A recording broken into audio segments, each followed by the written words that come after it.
without further ado, our next speaker is the Regional Director of Public Affairs for the Bahamas and Caribbean for Disney Cruise Line. Please help me welcome Joey Gaskins Jr.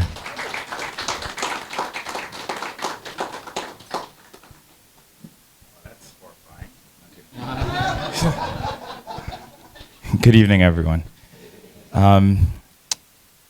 Thank you guys for coming out tonight. I know it's just after work and it's raining outside, so we appreciate that you guys could make it today. Very happy to be here today, and not an HR professional, right? So this is kind of weird for me to be stuck in a space where I don't really know, how it relates to what I do beyond being hired for the job that I'm in right now.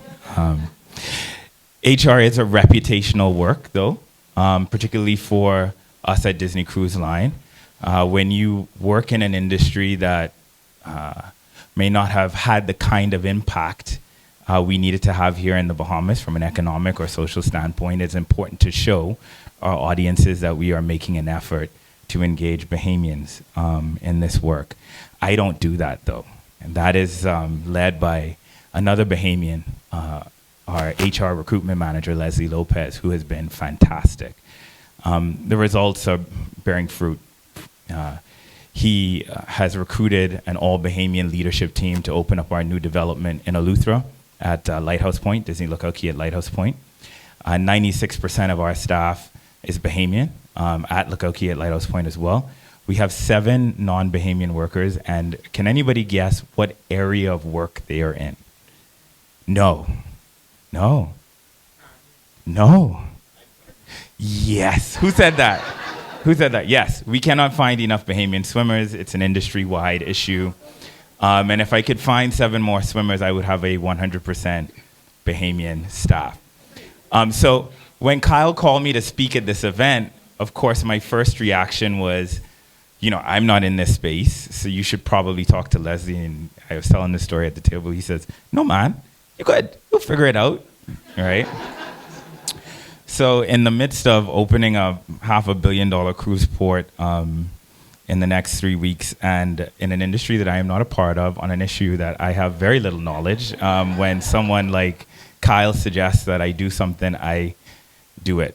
What I'm really interested in today, though, is less about the HR function and more about the transformation of work right now, right? Of labor, right?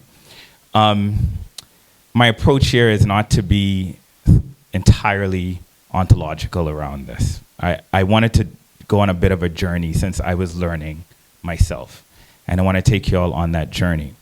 And I am also focused on AI as well, because digital era is a very broad term, right? And we'll talk a little bit about that. But specifically and right now, the transformation that AI is having, not just in the HR function, but in work itself, in the execution of labor, is really important for us to think through, particularly in your roles, but also that labor has always had a broader social impact, right? And we'll talk a little bit about that as well. And what is our responsibility to the people that we hire and the people around us, the world around us, as this transformation happens, as we consider it, right?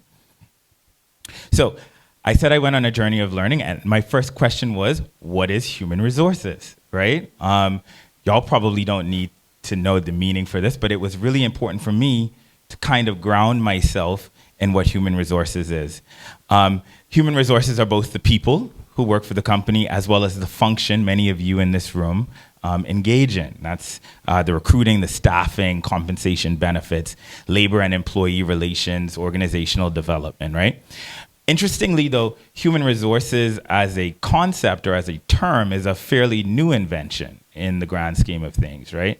Really only coming about in the 1960s, from my understanding, right? So a new function in this space, I imagine it had to do something with labor relations, right?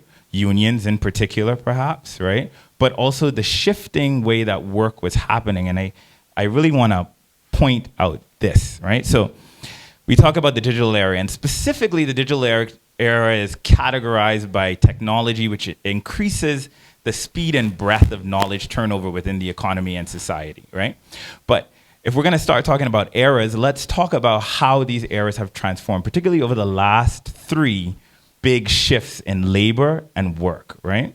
And I think that this is key because, again, we're at the precipice of another major shift.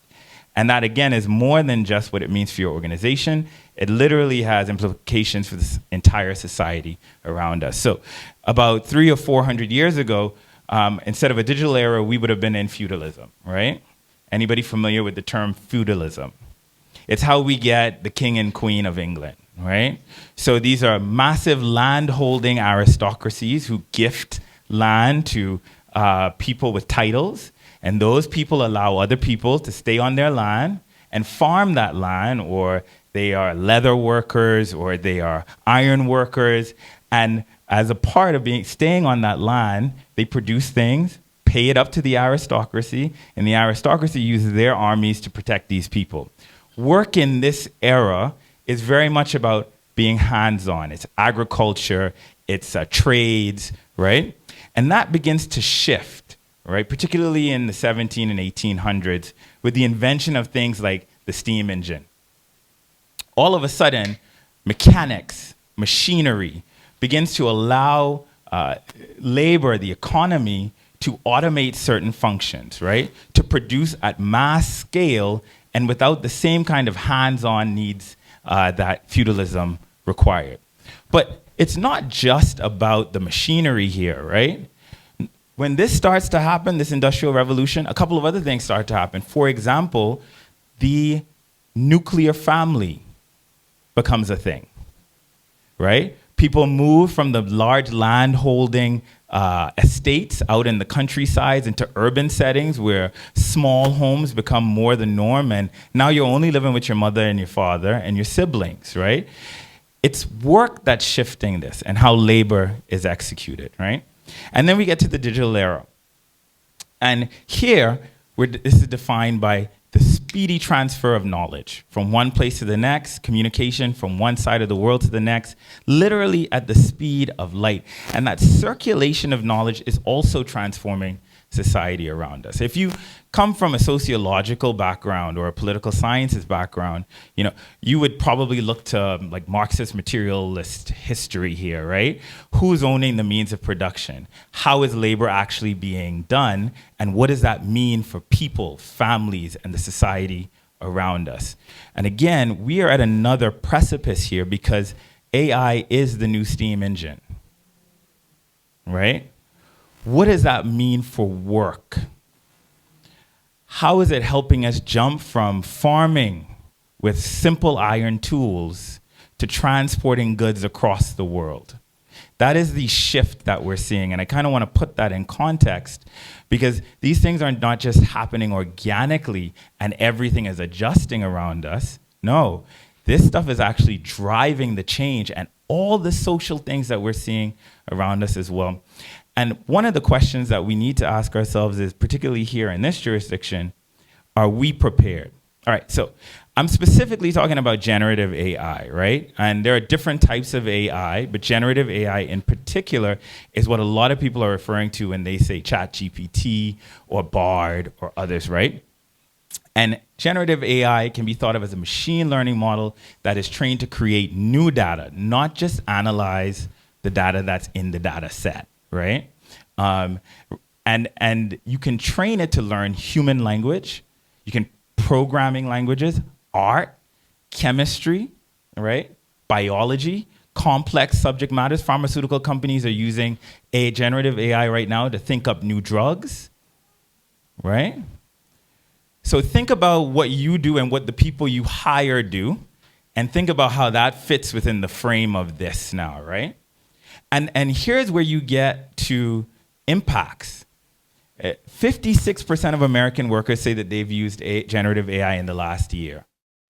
44% of companies expect layoffs in 2024 due to advancement in generative AI. 44%, right? Here's the thing. Every time there's been technological advancement, people have lost jobs. But that's just one part of the story. what typically happens from a socio-historical standpoint is that these new efficiencies increase capital. So the owners, the people, since we were talking about Marx earlier, the owners of the means of the production, they get more capital, and then they start new businesses, and those people get hired into other businesses, right? And that's one of the things that we need you to pin and keep in mind. So have any of you in the audience been seeing AI have an impact in your work so far? Anyone? Yeah? What kind of impact are you seeing?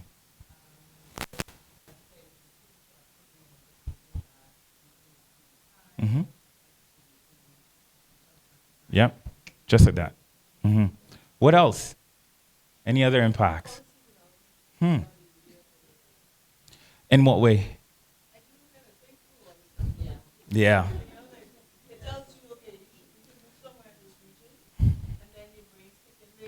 Yes. Absolutely.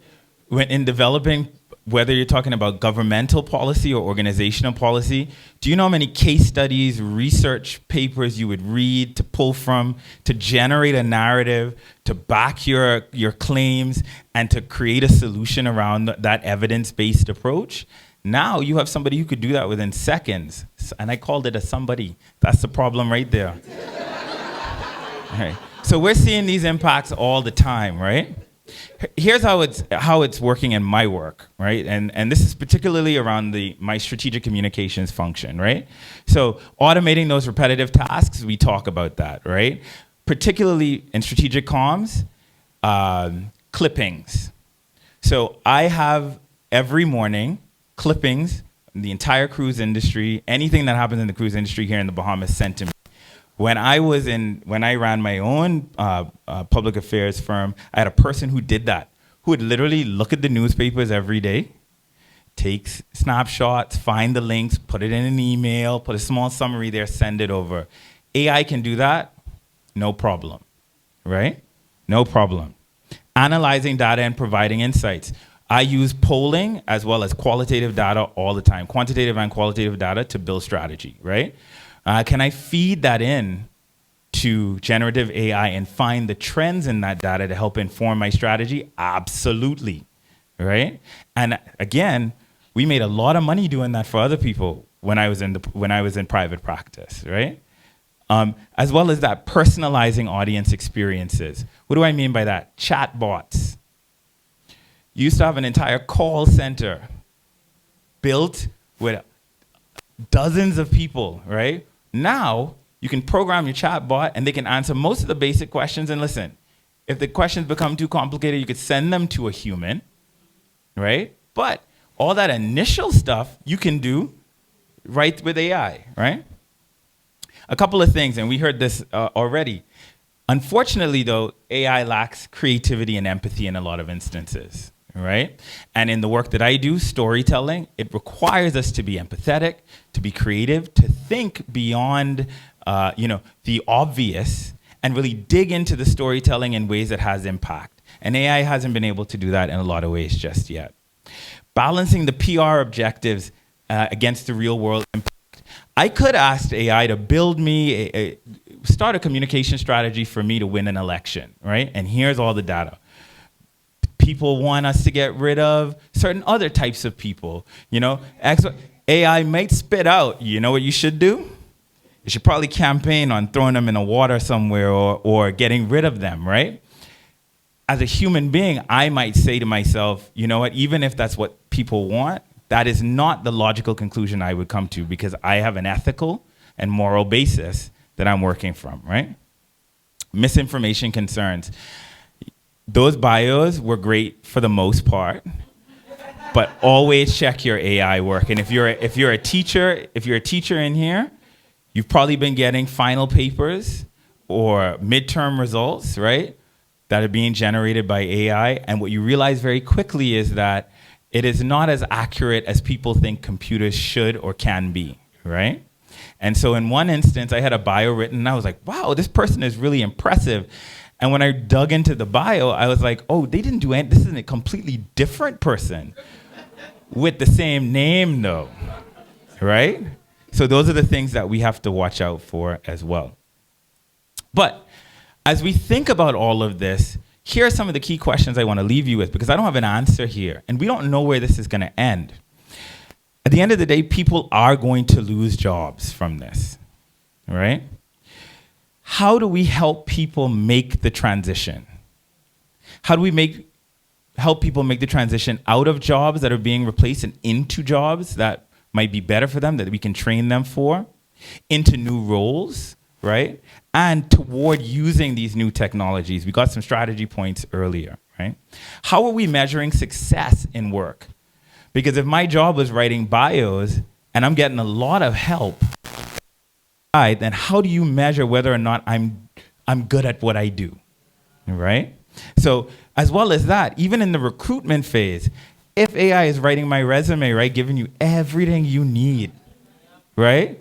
How are we measuring success there? And also, perhaps AI is a good tool to use in the work that you do. Well, how do we measure the success of the adoption of those new tools, right? And then finally, I'm not one of these folks who believes that this is the end of the world. I think all new technology, nuclear fusion, computers, networks, they have good and bad properties to them, right? So how can we leverage these tools to improve employee experiences, to improve productivity, and ultimately improve the world around us? I want to leave you all with this. If we think about the socioeconomic conditions of the Bahamas, and we look at the speed at which technology is growing, as HR professionals, what are we doing to help those people who are never going to see ChatGPT? We literally just held a free hospitality basic and leadership training course in Eleuthera. It's the first time tertiary level education came to Eleuthera, right? One of the things that we had to include in that course is Excel, Word, and usage of email. If the rest of the world is here, and our people, and your job is to hire our people, what does that mean for work here in the Bahamas? Okay? Thank you.